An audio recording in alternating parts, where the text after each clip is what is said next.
आज आम विश्व प्रसिद्ध पखाल दिवस पालन कर आज आमर भात होती पखाल होती दही झुंट पड़ी आईटा आमर बड़ी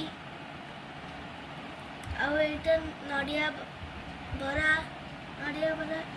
आईटा आलू चकड़ा